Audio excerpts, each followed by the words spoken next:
अस्सलाम वालेकुम dear viewers, मैं हूं Waheed Wazir. Welcome to my YouTube channel. तो इस वीडियो में हम रूबिस्को के बारे में बात करने वाले हैं। रूबिस्को एक एंजाइम है जो कि डार्क रिएक्शन में भी यूज होती है और फोटो रिस्पायरेशन में भी यूज होती हैं। Dark reaction and photo respiration two process है, आगे जाकर हम डिटेल के साथ डिस्कस करेंगे। डार्क रिएक्शन जो है ये स्ट्रोमा ऑफ क्लोरोप्लास्ट में होता है। फोटो रिस्पायरेशन जो है ये मेनली 3 स्टेप्स पर मुश्तमिल होता है। तो इसका भी जो फर्स्ट स्टेप है वो स्ट्रोमा ऑफ क्लोरोप्लास्ट में होता है। रूबिस्को एंजाइम जो है ये भी स्ट्रोमा ऑफ क्लोरोप्लास्ट में मौजूद होती हैं।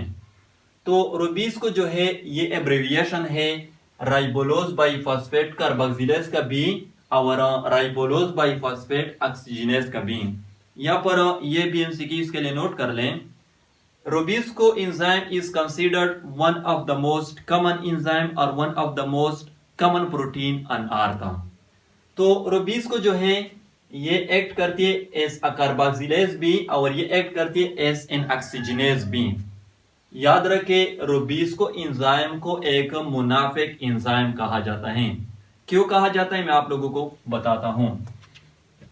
डार्क रिएक्शन का जो फर्स्ट स्टेप है तो उसमें राइबोलोज बाइफॉस्फेट ये 5 कार्बन कंपाउंड है, ऑलरेडी स्ट्रोमा ऑफ क्लोरोप्लास्ट में मौजूद होता है। ये कंबाइन हो जाता है कार्बन डाइऑक्साइड के साथ, जिसके नतीजे में 6 कार्बन कंपाउंड जो ये बन जाता है। प्लांट जो है वो कार्बन डाइऑक्साइड को एटमोस्फेयर से एब्जॉर्ब करती है स्टोमेटा के थ्रू। तो ये जो स्टेप है इसको कार्बोक्सिलेशन कहा जाता है, यानी addition of carbon dioxide to ribulose biphosphate. तो इस स्टेप में रूबिस्को एंजाइम जो है ये यूज होती हैं।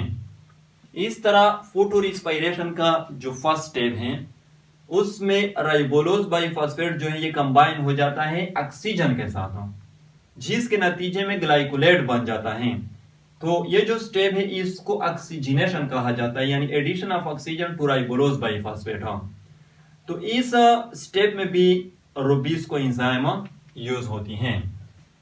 रूबिस्को एंजाइम जो है ये डार्क रिएक्शन में एक्ट करती है एज अ कार्बोक्सिलेज और फोटो रिस्पायरेशन में ये एक्ट करती है एज एन ऑक्सीजनेज। तो इसको मुनाफिक एंजाइम इसलिए कहा जाता है क्योंकि ये डिपेंडेंट होती है कार्बन डाइऑक्साइड और ऑक्सीजन की कंसंट्रेशन पर।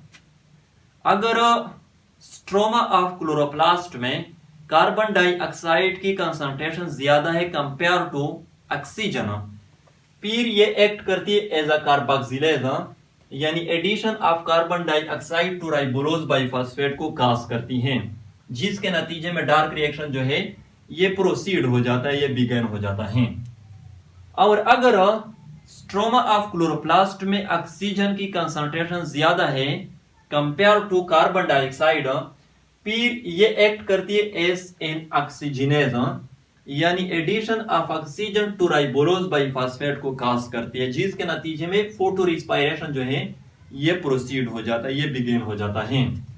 तो इसको मुनाफिक एंजाइम इसलिए कहा जाता है क्योंकि इसका कोई भरोसा नहीं, ये किसी भी टाइम किसी भी फॉर्म में कन्वर्ट हो सकती हैं, यानी ये डिपेंडेंट होती है कार्बन डाइऑक्साइड और ऑक्सीजन की कंसंट्रेशन पर। तो ये मैंने इसलिए बताया क्योंकि आगे जाकर जब हम डार्क रिएक्शन और फोटो रिस्पायरेशन को डिटेल के साथ डिस्कस करेंगे तो आप लोगों को पहले से ये मालूम होना चाहिए कि ये डार्क रिएक्शन में एक्ट करती है एज अ कार्बोक्सिलेज और फोटो रिस्पायरेशन में ये एक्ट करती है as an oxygenase. I hope आप लोगों को वीडियो अच्छी लगी होगी। Thank you.